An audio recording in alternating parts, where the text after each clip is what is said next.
സുഹൃത്തുക്കളെ, കഴിഞ്ഞ ദിവസം ഈ കോഴി വിലയുമായി ബന്ധപ്പെട്ട് നമ്മൾ പോസ്റ്റ് ചെയ്ത ആ വീഡിയോ കണ്ടിട്ട് ആ വീഡിയോയുടെ ഒരു ഇമ്പാക്റ്റാണ്. നിങ്ങൾ ഈ ചെറിയ വീഡിയോ ഒന്ന് കണ്ടു. കച്ചവടം ചെയ്യുന്ന ആൾക്കാരാണ് ഞങ്ങൾക്കറിയാം അതിൽ കിട്ടൂല എന്നുള്ളത്. കാരണം എങ്ങനെ കോഴി കച്ചവടം ചെയ്തത് നമുക്ക് എല്ലാവർക്കും അറിയാം. നമ്മൾ ഇന്നും തന്നെ ആരും കച്ചവടം ചെയ്തിരുന്നില്ല. ഇന്ന് ഇവിടെ പൊട്ടി വളർത്തിയ കച്ചവടക്കാരെന്നല്ല ഇതൊക്കെ. 15 കൊല്ലം പഴക്കമുള്ള കച്ചവടക്കാർ കേൾക്കുന്നുണ്ടോ? ആ കച്ചവടക്കാരൻ എന്ന് വെച്ചാൽ ന്യായവിലക്ക് കോഴി വിൽക്കുന്ന ഒരു കടയിൽ, പുത്തനത്താണിയുള്ള കടയിൽ പോയിട്ട് അമിത വില ഈടാക്കുന്ന കച്ചവടക്കാരെല്ലാവരും കൂടി പോയി ഭീഷണിപ്പെടുത്തുന്ന ഒരു മാരകമായ കാഴ്ചയാണ് ഈ കാണുന്നത്. അപ്പോൾ ആ കച്ചവടക്കാരൻ വ്യക്തമായിട്ട് പറയുന്നുണ്ട്, നമുക്ക് ന്യായവിലക്ക് വിൽക്കാൻ പറ്റിയ വിലക്ക് തന്നെ നമുക്ക് കോഴി കിട്ടുന്നുണ്ടല്ലോ എന്ന്. കേട്ടോ, മുഴുവൻ കേട്ടോ.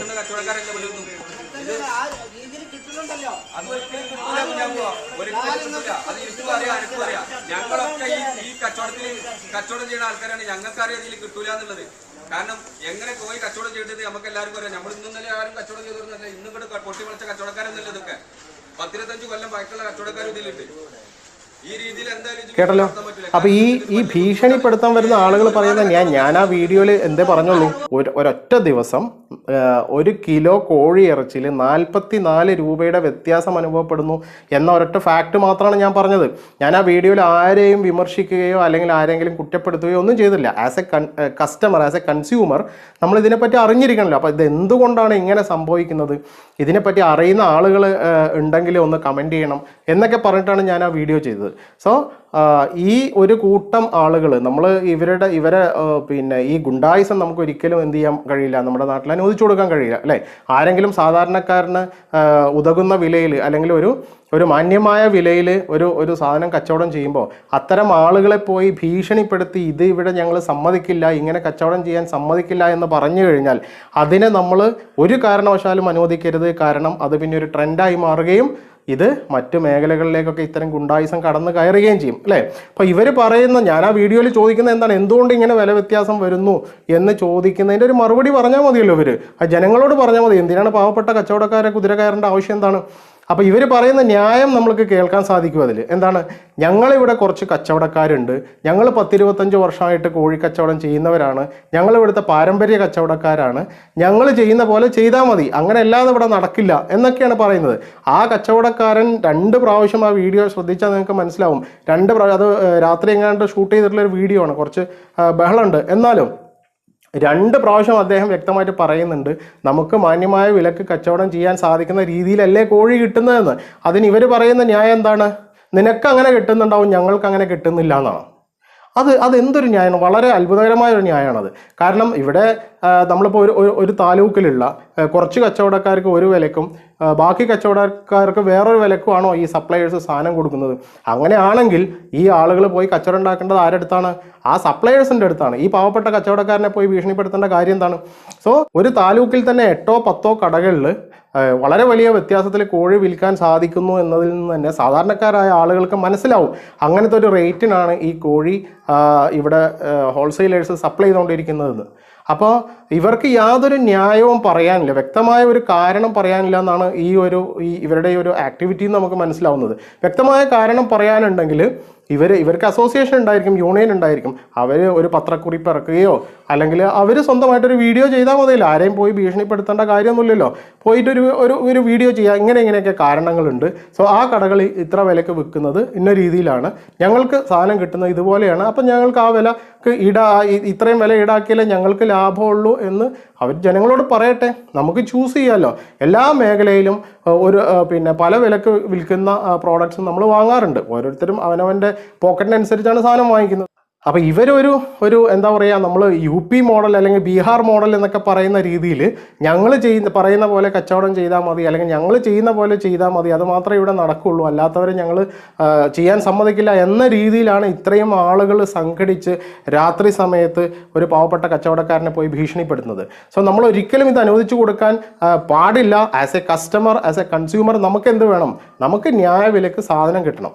ഇപ്പോൾ 20 രൂപയുടെ അല്ലെങ്കിൽ 30 രൂപയുടെ ഒക്കെ ഒരു കുറവാണോ എന്ന് ചിന്തിക്കുന്ന ആളുകൾ ഉണ്ടായിരിക്കാം, അല്ലെങ്കിൽ ഈ വന്ന് ഭീഷണിപ്പെടുത്തുന്ന ആളുകളുടെ ന്യായം അതായിരിക്കാം. പക്ഷേ അവർ 25 വർഷമായിട്ട് 30 വർഷമായിട്ട് കച്ചവടം ചെയ്യുന്ന, ഈ രീതിയിൽ കച്ചവടം ചെയ്യുന്ന ആളുകളാണെങ്കിൽ അവരെ സംബന്ധിച്ചിടത്തോളം 20 രൂപയും 30 രൂപയെന്നൊരു വലിയ എമൗണ്ട് ആയിരിക്കില്ല. പക്ഷേ നമ്മളെപ്പോലെയുള്ള സാധാരണക്കാർക്ക് 20 രൂപ 30 രൂപ എന്നൊക്കെ പറയുന്നത് വലിയ വില തന്നെയാണ്, വലിയ വ്യത്യാസം തന്നെയാണ്.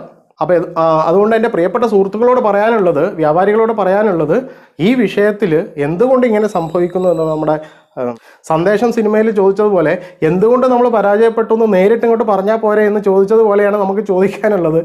എന്തുകൊണ്ട് ഇങ്ങനെ സംഭവിക്കുന്നു? എന്തുകൊണ്ട് ഒരു ദിവസം ഒരു പ്രദേശത്ത് തന്നെ കോഴി വിലയിൽ ഇത്ര വലിയ വ്യത്യാസം ഉണ്ടാകുന്നു എന്ന് 25 വർഷമോ 30 വർഷമൊക്കെ ആയിട്ട് കോഴി മാർക്കറ്റിൽ കളിച്ചുകൊണ്ടിരിക്കുന്ന ബിഗ് ബിസിനസ് ബൂൺസ് ഉണ്ടല്ലോ, അപ്പോൾ അത്രയും ആളുകൾ വിശദീകരിക്കൂ. ജനങ്ങൾക്ക് മനസ്സിലാകുന്ന ഭാഷയിൽ എന്ത് കാരണം കൊണ്ടാണ് ഇത് സംഭവിക്കുന്നത് എന്ന് വിശദീകരിക്കൂ.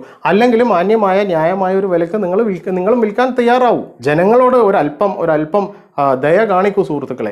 ഓരോ ദിവസവും ഓരോ സാധനത്തിനും ഓരോ മാസത്തെ ബഡ്ജറ്റ് നോക്കുമ്പോൾ നമ്മൾ കഴിഞ്ഞ മാസത്തെ ബഡ്ജറ്റ് പോരാ ഈ മാസം ജീവിക്കാൻ. സാധാരണക്കാരൻ്റെ കാര്യമാണ് പറഞ്ഞത്. ഇന്ത്യയിൽ പൊതുവെ ഒരു 90% ആളുകൾക്കും ഒരു 10% വരുന്ന വലിയ വലിയ ബിസിനസ്സുകാർ അല്ലെങ്കിൽ വലിയ ധനികരായിട്ടുള്ള ആളുകൾ, അവരുടെ കാര്യമല്ല പറയണത്. 90% കൂടുതൽ സാധാരണക്കാരായ ആളുകൾക്ക് സേവിങ്സ് ഇല്ല എന്നാണ് പറയണത്. അവരുടെ അക്കൗണ്ടിൽ സേവിങ്സ് ഇല്ല. ഓരോ മാസവും എന്ത് ചെയ്യാണ്, കിട്ടുന്ന പൈസ മുഴുവൻ ഒരു മന്ത് എൻഡ് ആകുമ്പോഴത്തേക്കും എന്ത് ചെയ്യാണ്, അടുത്ത മാസം കിട്ടാനുള്ള പൈസയ്ക്ക് വേണ്ടി കാത്തിരിക്കേണ്ട അവസ്ഥയാണ്. ഒന്നും സേവ് ചെയ്യാൻ സാധിക്കുന്നില്ല. എന്തുകൊണ്ടാണത്? നമ്മുടെ മാർക്കറ്റ് അങ്ങനെയാണ്. ഓരോ വർഷവും നമ്മൾ സാധനങ്ങൾ കഴിഞ്ഞ വർഷം 60 രൂപക്ക് ഊണ് കഴിച്ചിരുന്ന ഹോട്ടലിൽ ഈ വർഷം ചെല്ലുമ്പോൾ 70 ആക്കിയിട്ടുണ്ട്. എന്താ കാരണം എന്ന് ചോദിച്ചാൽ പ്രത്യേകിച്ച് കാരണമൊന്നുമില്ല. 70 എന്ന് പറയുമ്പോൾ നമ്മൾ 70 കൊടുക്കണം. അല്ലെങ്കിൽ ഇതുപോലെ നമ്മളൊരു കൺസ്യൂമറായിട്ട് ചെല്ലുന്ന സ്ഥലത്തൊക്കെ എല്ലാ വർഷവും എന്ത് നടന്നുകൊണ്ടിരിക്കുന്നുണ്ട്? വ്യാപാരികൾ ഇങ്ങനെ 10 രൂപ 20 രൂപ വെച്ച് കൂട്ടുന്നുണ്ട്, നമ്മളത് എടുത്തു കൊടുത്ത് പോകുന്നുണ്ട്. ശരിക്ക് ഇതിൻ്റെയൊക്കെ വില നിലവാരം പിടിച്ചു നിർത്തണം എന്നുണ്ടെങ്കിൽ കസ്റ്റമറായിട്ടുള്ള ആളുകൾ ഇതൊക്കെ ഒന്ന് ശ്രദ്ധിക്കുകയും തോന്നുന്ന വില പറയുന്നിടത്തുനിന്ന് സാധനം വാങ്ങില്ല എന്ന് തീരുമാനിക്കുകയൊക്കെ ചെയ്യേണ്ടി വരും. അപ്പം നമ്മളെ ആര് ഭരിക്കണം എന്ന് തീരുമാനിക്കാനാണല്ലോ ജനാധിപത്യം. അതുപോലത്തെ ഒരു ഡെമോക്രസി നമ്മുടെ വ്യാപാര മേഖലയിലും ആവശ്യമാണ്. അത് നമ്മൾ ശ്രദ്ധിക്കണം. നമ്മൾ സാധനം വാങ്ങിക്കുന്ന ആളുകൾ ശ്രദ്ധിക്കണം. ഒരു നിശ്ചിത വിലയുടെ കൂടുതൽ ഈടാക്കുന്നത് കണ്ടാൽ തൽക്കാലം അത് വേണ്ടാന്ന് വെക്കണം. ഇപ്പോൾ ഉള്ളി വില ചിലപ്പോൾ 150 200 ആകുമ്പോൾ നമ്മളത് സോഷ്യൽ മീഡിയയിലിട്ട് ആഘോഷിക്കുകയാണ് ചെയ്യുന്നത്. ഉള്ളി കൊണ്ടുപോയി പണയം വെക്കാൻ പറ്റും, അല്ലെങ്കിൽ എൻ്റെ അയൽവാസി സ്ത്രീധനം കൊടുത്തത് ഉള്ളിയാണ് എന്നൊക്കെ പറഞ്ഞിട്ട് 200 250 കൊടുത്തിട്ട് നമ്മൾ ഉള്ളി വാങ്ങിക്കും. നമ്മളതിനെ മോക്കുകയാണ് ചെയ്യുന്നത്. പക്ഷേ അങ്ങനെ ചെയ്യരുത്. നമ്മൾ എന്ത് ചെയ്യുക, ഒരു 35-40 രൂപ വരെയൊക്കെ കിലോക്ക് കിട്ടുന്നുണ്ടെങ്കിൽ വാങ്ങിക്കുക. ഇല്ലെങ്കിൽ എന്ത് ചെയ്യുക, ഞങ്ങൾക്ക് വേണ്ട എന്ന് വെക്കുക. ഒരാഴ്ച ഉള്ളി കൂട്ടിയില്ല എന്ന് വിചാരിച്ചിട്ട് നമുക്കൊന്നും സംഭവിക്കാൻ പോകുന്നില്ല. അങ്ങനെ വ്യാപകമായിട്ട് അത് ബഹിഷ്കരിക്കുമ്പോൾ അതിൻ്റെ വില താനെ താഴോട്ട് വരും. ഇതുപോലെ ഓരോ കാര്യത്തിലും ഇത്തരം അമിതമായ വില ഈടാക്കുന്നു എന്ന് തോന്നിക്കഴിഞ്ഞാൽ അതിനെതിരെ പ്രതികരിക്കുകയും അത് ബഹിഷ്കരിക്കുകയും ആ രീതിയിലുള്ള ഒരു മൂവ്മെൻറ്റ് ഉണ്ടായാൽ മാത്രമേ ഈ വിലകളൊക്കെ പിടിച്ചു നിർത്താൻ സാധിക്കുള്ളൂ എന്നാണ് എൻ്റെ അഭിപ്രായം. ഞാനിത് ആർക്കും വേണ്ടി ചെയ്യുന്നതല്ല, ഏതെങ്കിലും സംഘടനയ്ക്ക് വേണ്ടിയോ യൂണിയന് വേണ്ടിയോ അല്ലെങ്കിൽ വേറെ എന്തെങ്കിലും ഇൻട്രസ്റ്റിലോ ചെയ്യുന്നതല്ല. As A customer, as A consumer എൻ്റെ അഭിപ്രായം പറഞ്ഞു എന്നേ ഉള്ളൂ. ഇത് വിവാദമാക്കേണ്ട കാര്യമില്ല. നിങ്ങൾ ആരെയും പോയി ഭീഷണിപ്പെടുത്തേണ്ട കാര്യമൊന്നുമില്ല. ഇതിൻ്റെ സത്യാവസ്ഥ എന്താണെന്നുള്ളത് ജനങ്ങൾക്ക് മനസ്സിലാക്കുന്ന ഭാഷയിൽ ഒന്ന് വിശദീകരിച്ച് കൊടുക്കാൻ ശ്രമിക്കുക. എന്തായാലും സാധാരണക്കാരന് ഒരു മിതമായ റേറ്റിൽ സാധാരണക്കാരന് താങ്ങാവുന്ന വിലയിൽ സാധനം വിൽക്കുന്ന ആരായാലും, അത് കോഴിയെന്നല്ല എന്ത് സാധനം വിൽക്കുന്ന ആളുകളെയും സപ്പോർട്ട് ചെയ്യുക എന്നുള്ളതാണ് എൻ്റെ പോളിസി. പേഴ്സണലി ഞാൻ അങ്ങനെയാണ് ചെയ്യാറ്. ആ ഒരു പോളിസി അനുസരിച്ചാണ് ഈ കാര്യവും ചെയ്തിട്ടുള്ളത്. അത് ആർക്കെങ്കിലും എന്തെങ്കിലും വിഷമം ഉണ്ടായിട്ടുണ്ടെങ്കിൽ ക്ഷമിക്കുക. നല്ല രീതിയിൽ സൗഹൃദത്തോടു കൂടി സാഹോദര്യത്തോടു കൂടി നമുക്ക് മുന്നോട്ട് പോകേണ്ടതുണ്ട്. Thank you so much.